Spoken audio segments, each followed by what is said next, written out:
Bismillahirrahmanirrahim. Assalamualaikum warahmatullahi wabarakatuh.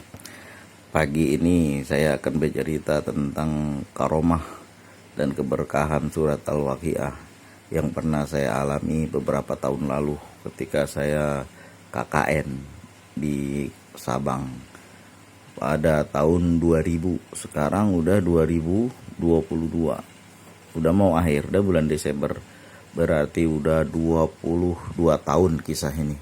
Tapi insya Allah saya masih ingat walaupun lupa-lupa sedikit. Jadi waktu itu daerah masih komplik, orang gak ada yang KKN itu baik Unsiah maupun IAIN, yang hari itu masih IAIN, sekarang udah jadi universitas negeri.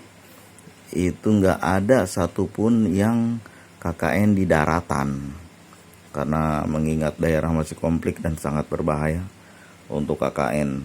Maka semua KKN dilakukan di Pulau Sabang.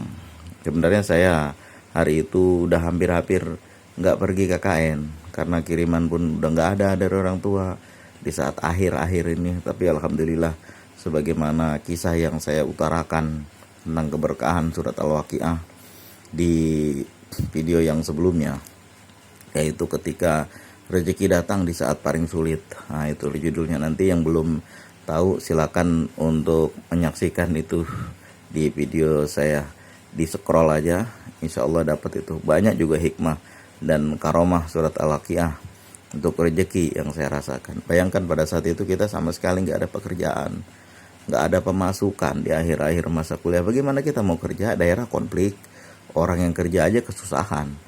Orang yang biasanya pergi ke ladang, ke kebun, gak pergi. Cuma para pegawai aja, mereka pun dalam tekanan, luar biasa susahnya. Pedagang-pedagang pun kesusahan juga pada saat itu. Tapi alhamdulillah, itu kan kata manusia. Tapi rezeki Allah yang ngatur, ada aja datang. Kebanyakan rezeki yang saya dapatkan pada saat itu adalah rezeki yang datang yang gak pernah disangka-sangka arahnya. Salah satunya adalah saya juga mendapatkan dana untuk pergi ke KKN ini.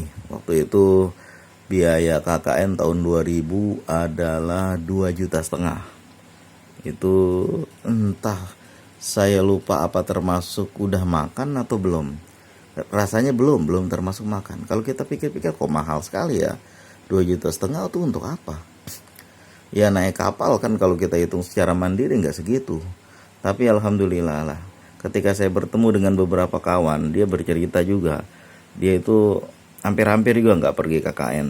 Bahkan dia buat KKN atau KPM, yang disebut KPM waktu itu, kuliah pengabdian masyarakat, itu di dalam kampus saja. Apa yang dia buat ya bantu-bantu di kampus, rapi-rapiin arsip segala macam.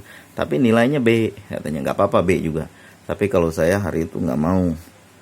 Saya tetap maunya kalau mau jadi pergi ya harus yang kita usahakan untuk dapat A. Bahkan alhamdulillah hasilnya yang saya peroleh adalah A+ untuk nilai KKN atau KPM. Jadi pada saat itu kami berkumpul di aula pasca sarjana di halamannya itu, kira-kira mulai jam 8 tuh udah pada kumpul. Iya, jam 8 ya. Oh iya ya, kurang dari jam 8 sehingga saya udah pada kumpul. Kemudian dibawalah dengan bis ke waktu itu masih jauh, itu pelabuhannya belum di dalam kota, masih di luarnya. Jaraknya dari kampus itu kira-kira sekitar 35 km lebih ya, atau mungkin bisa jadi 40 km, karena 32 km itu dihitung dari simpang masuk kampus yang masih jauh, itu masih lewatin sekitar 45 km lagi baru sampai ke dalam kampus. Sekitar 45 km lebih lah itu jauhnya. Akhirnya sampailah kami pada saat itu di pelabuhan, dan kemudian naik bis, nggak bisa nganter karena kapal yang kami tumpangi bukan kapal besar seperti penyeberangan Bakauheni, tapi kapal kecil aja, bukan kapal roro. Memang ada beberapa mobil yang bisa masuk. Kalau truk paling masuk 2, kemudian mobil-mobil biasa paling masuk 5. Kemudian baru Honda motor baru masuk, ada sekitar 10-an atau 20, sisanya orang. Kemudian karena nggak muat mobil masuk, maka kami cuma diantar sampai pelabuhan aja. Biasanya harus naik ke dalam mobil itu untuk bergerak sendiri-sendiri. Beda dengan sekarang. Kalau sekarang kan udah pakai kapal cepat, ongkosnya pun mahal. Jadi mungkin kalau sekarang ongkos KKN 2,5 juta itu wajar karena banyak sekali yang dibayar. Tapi kalau waktu dulu 2,5 juta rasanya kok terlalu mahal itu. Baru kepikir saya. Nah, itu nggak termasuk makan ya, karena saya makan bayar sendiri lagi. Akhirnya kami sampailah di kecamatan, di pelabuhan itu, di pelabuhan tempat di Sabang, tempat kami mendarat berlabuh. Lalu dibawalah kami ke lapangan kecamatan. Itu kalau nggak salah waktu itu sekitar jam setengah 12-an, karena Johor jam 1. Waktu zaman itu setengah 12 masih lama. Jadi kami sempat upacara dulu di tengah panas itu, upacara untuk membagi-bagi kelompok ya, per lurah-lurah masing-masing. Akhirnya alhamdulillah udah berhasil terbagi-bagi. Banyak itu yang KKN, ratusan orang. Bukan hanya dari kampus kami, dari kampus-kampus lain juga ada. Cuma waktu datangnya itu kelihatannya duluanan kampus kami. Ada juga dari kelompok kampus kita itu yang udah pulang. Begitu mereka pulang baru kita masuk. Saya termasuk gelombang selanjutnya itu. Kemudian udah berkumpul semuanya, dibagi-bagi, lalu dikumpulkan untuk naik mobil, diangkut. Kelihatannya ini dramatis sekali ceritanya, karena mobil yang digunakan itu masih mobil bak, bukan mobil bis. Karena waktu itu di Sabang hampir tidak ada ya, kelihatannya tidak ada mobil bis. Waktu saya datang selanjutnya baru ada bis pemerintah, itu pun cuma 1-2. Jadi diangkutlah pakai mobil penduduk, yaitu mobil-mobil tua, mobil-mobil Datsun yang tua tuh, yang untuk ngangkut tanah, angkut serbaguna lah, apa aja diangkut. Nah itu, cuma saya tengok untuk itu kirain jauh gitu kan. Tapi karena saya tempatnya deket, gak lebih dari 2 kilometer dari kecamatan itu, sebentar aja udah sampai. Mungkin dibawa pakai mobil karena ya mobil itu udah disewa sama-sama oleh kampus, dikumpulin gitu kan. Kemudian juga banyak barang, terutama anak-anak perempuan yang bawa barang ini biasanya banyak betul. Kalau saya ya karena kebiasaan kemana-mana nggak bawa barang, nggak banyak barang ya, jadi santai aja. Kemudian waktu itu kami berkumpul lah dengan orang-orang yang lain kan, kawan-kawan yang lain KKN itu. Dan pada hari itu ditempatkan dan berkenalan di rumah penduduk, Saya juga base campnya di rumah penduduk untuk makan di situ, tapi tinggalnya, nginepnya itu di tempat lain, di masjid. Ya nggak jauh-jauh juga, sekitar 400-500 meter lah. Nah, saya karena udah biasa berada di masjid dari muda-muda ya, dari masih semester awal ya santai aja tinggal di masjid.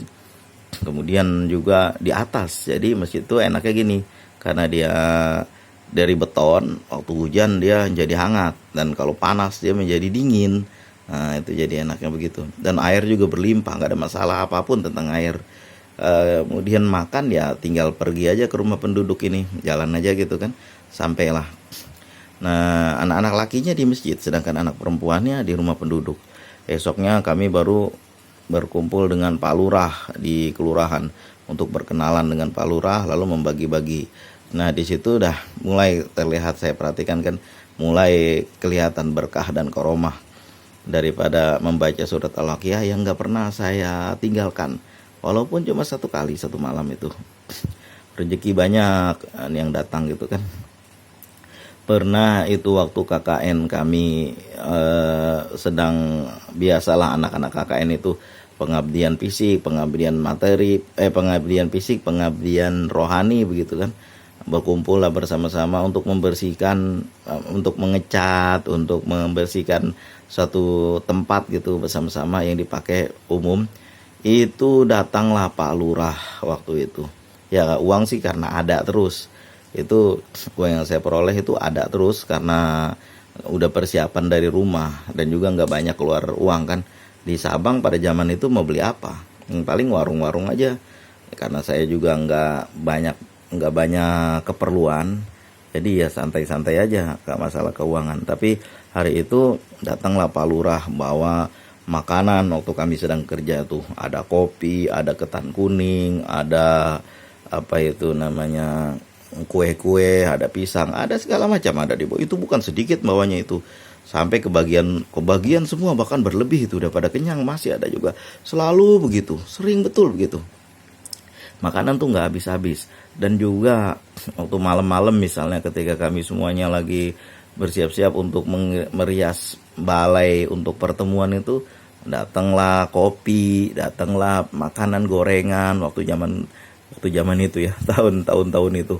Pokoknya rezeki banyak. Dan yang paling aneh lagi adalah ya saya rasakan. Itu dirasakan bersama oleh KKN, khususnya kelompok saya. Yang aneh ini, waktu saya KKN itu saya ngajar kitab, yaitu kitab Jurumiyah, kitab Nahu, dan kitab Ta'limul Muta'alim. Sayangnya sebenarnya mau ngajak kitab apa itu fikih, misalnya Patung Qorib, atau sekurang-kurangnya kitab Safinatun Najah, tapi karena waktunya nggak cukup, maka 2 kitab itu aja. Dan itu yang datang tuh ramehnya luar biasa. Padahal kitab Nahu. Akhirnya pada akhir-akhir masa KKN itu ramai sekali orang yang datang untuk melepas kami. Khususnya itu yang saya rasakan. Sampai-sampai dibikin pertemuan khusus untuk saya aja, karena ngajar di situ. Alhamdulillah dalam 35 hari selesai membaca kitab itu, 2 kitab itu. Karena waktunya malam dan siang, sore ya. Sore kitab Ta'limul Muta'alim, sore kitab Jurumiyah, malam. Itu betul-betul dikejar itu. Dan juga ada suatu cerita yang cukup teringat sama saya sampai hari ini. Ketika itu kan kami semuanya di anak KKN ini, yang kelompok saya khususnya dan kelompok yang lurah-lurah terdekat, diundang untuk mengisi acara pemuda di masjid yang agak jauh ke arah kota, sedangkan saya adanya di pelabuhan, di pesisir, di arah kota, naik ke atas lagi. Ini kita berpikir gimana cara untuk pergi malam, kendaraan nggak ada. Secara nggak sengaja gitu, omongan kami kedengeran sama Pak Lurah. Kenapa nggak bilang Pak Lurah gitu kan? Nah, kemudian pokoknya nanti insya Allah ada mobil. Pak Lurah cariin, dibilangnya kan. Alhamdulillah kita dapat mobil juga tuh dan diangkut. Itu yang saya rasakan waktu KKN waktu KKN dan mengisi acara itu kan, kelompok kita itu yang ceramah khususnya nih anak-anak fakultas dakwah, sedangkan saya fakultas lain, fakultas yang tidak berkaitan dengan itu.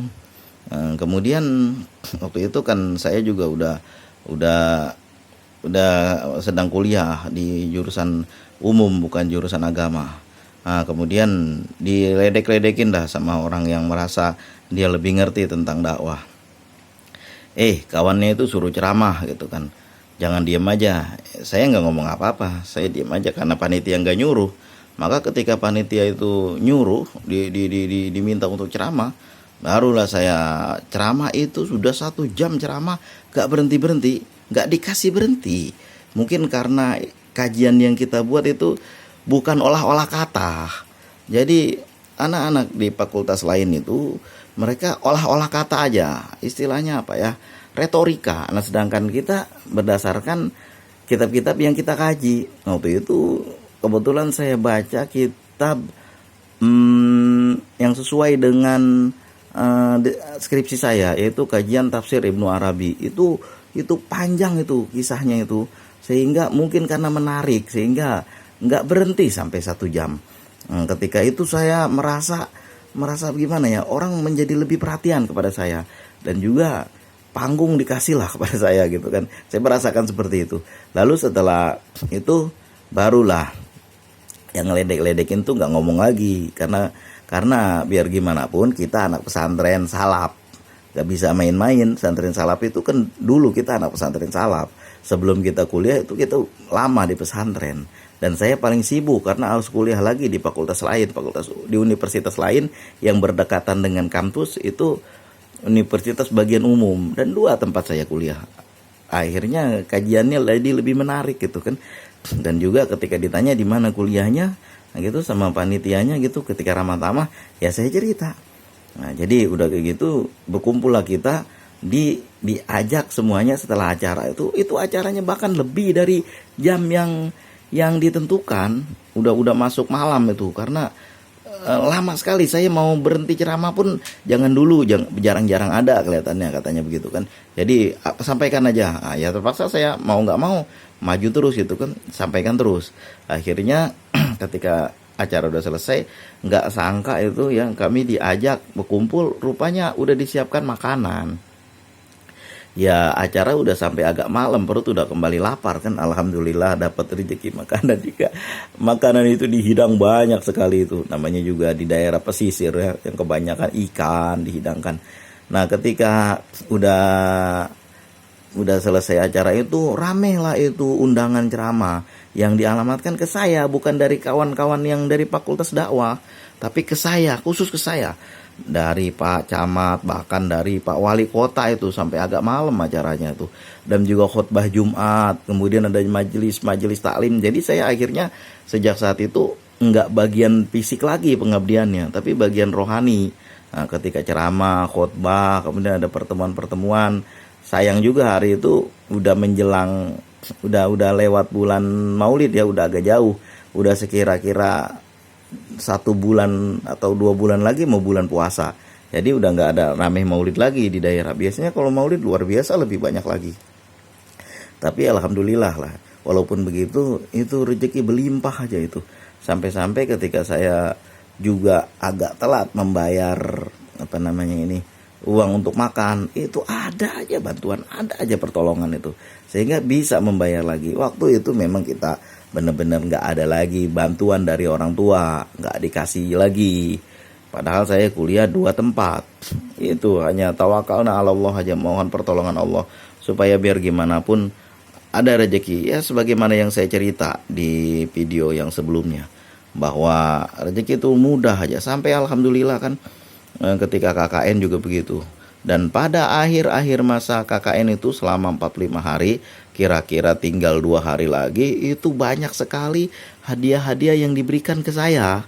Itu yang bentuknya macam sejadah, tasbih, lalu Al-Quran, itu jangan tanya itu dari tempat saya mengajar itu. Kemudian dibikin lagi acara pertemuan khusus, sampai beberapa kali pertemuan itu, pertemuan kelompok ngaji, pertemuan kelompok majlis taklim, itu perpisahan maksudnya gitu ya, untuk akhir-akhir kami nggak balik lagi kan udah selesai KKN-nya. Itu sampai saya udah selesai KKN 2, 3 sampai 2, 3, 4 gelombang lagi, itu masyarakat sana masih bertanya tentang saya kepada yang anak-anak KKN selanjutnya. Ya kalau yang masih 2, 3, 4 mereka masih kenal sama saya. Kalau udah 5 ke atas udah nggak kenal lagi. Itulah keberkahan dari surat Al-Waqiah. Kalau makanan itu jangan tanya, buah-buahan itu sampai udah ditaruh di dalam karung, beberapa karung, taruh di pelabuhan itu. Siapa yang mau bawa ambil aja. Nah ini untuk khusus untuk saya. Itu waktu saya berangkat KKN itu barang sedikit betul saya tenteng. Nggak banyak karena saya udah biasa kemana-mana tanpa membawa banyak barang. Ketika berlayar dari Tanjung Priuk ke Pelabuhan Kurung Raya itu 5 malam itu ke pulau-pulau di sekitar Selat Malaka, itu cuma membawa baju 2, kain sarung 1, anduk 1, ya cuma itu aja yang saya bawa. Sisanya ya pakaian dalam itu aja, dan pakai tas kecil aja macam Cinmi. Beda dengan orang yang besar-besar sekali tasnya, bagasinya itu macam orang mau pergi haji zaman dulu. Jadi waktu itu saya udah biasa membawa sedikit, tapi waktu pulang dari KKN itu barang saya paling banyak, sampai sewa becak untuk ngangkut barang tuh dari pelabuhan ke tempat bis. Luar biasa banyaknya itu, macam-macam ada, sampai-sampai saya bilang ini barang nggak mungkin nih dibawa semua nih, mesti dibagi-bagi sama orang kawan-kawan KKN itu. Saya bilang ini siapa, ini barang-barang saya nih dari masyarakat, siapa yang mau silakan ambil. Buah-buahan, salak lah, buah apalagi kue bakpia lah, itu luar biasa banyaknya itu. Udahan ketahuan hadiah-hadiah yang berbentuknya barang yang dalam kado-kado itu. Tapi kawan-kawan saya lain saya nggak pada dapet, karena mereka mungkin ya pertama Mungkin karena keberkahan surat Al-Waqiah, jadi rezeki banyak betul. Kemudian yang kedua, karena saya mengajar ngaji di beberapa tempat dan beberapa waktu. Di masjid juga tempat saya menjadi base camp itu ada juga perpisahan. Dikasih juga makan makanan, kemudian kumpul bersama-sama, berbagi cerita untuk besok nggak balik lagi ke sini untuk KKN selanjutnya, itu nggak ada. Jadi kan udah terakhir lah, katakan udah rame itu. Alhamdulillah itu semua berkah dan karomah dari surat Al-Waqiah yang tidak pernah saya lupakan membacanya selama saya KKN waktu itu. Dan akhirnya kami bergerak lah dari Pulau Sabang itu kembali ke kampus kami setelah 45 hari. Banyak sekali kenangan, banyak sekali rezeki yang terlalu panjang kalau saya ceritakan. Misalnya diantaranya kami kemana-mana tuh nggak pernah putus kendaraan, selalu ada. Pernah mau pergi nengokin kawan yang kena malaria itu di kota atas, hujan lagi, gimana perginya nih? Besok udah mulai gerak lagi, ini harus pergi hari ini juga. Alhamdulillah ada penduduk yang kasih pinjam motor Vespa, bisa pergi juga. Lalu pergi untuk, ya jangan kata tugas lah, untuk main-main aja. Kami mau pergi ke tempat lain, tiba-tiba ada aja penduduk yang ngasih mobil. Kalau di Sabang waktu itu juga mobil-mobil itu udah banyak, memang udah banyak sekali mobil itu. Mungkin mobil dari pelabuhan bebas, jadi harganya murah. Kalau masyarakat Sabang daripada beli motor, mending beli mobil, karena mobil juga murah harganya. Jadi udah biasa itu BMW, mobil-mobil seperti itu naruhnya ya karena mereka juga nggak punya gerasi, jadi taruh aja di, yang saya pernah tengok itu ada suatu kandang bebek. Kandang bebek itu di apa namanya, di pelur bawahnya, lalu ditaruh mobil di situ. Ketika saya cerita sama kawan di Bandung, dia nggak percaya, mana bisa dia bilang BMW ditaruh sama bebek. Ya kenyataannya begitu, karena mereka terburu-buru, nggak punya nggak punya gerasi lagi, mobil udah dapet. Begitu mobil datang kan ke pelabuhan bebas, langsung dibeli sama orang.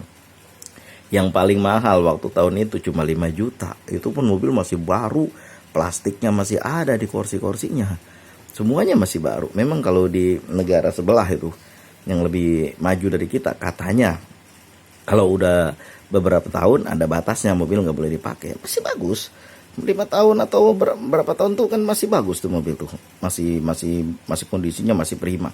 Tapi di negaranya udah nggak boleh dipakai, diekspor lah ke tempat kita, dan harganya menjadi murah, ya dibeli sama orang sana.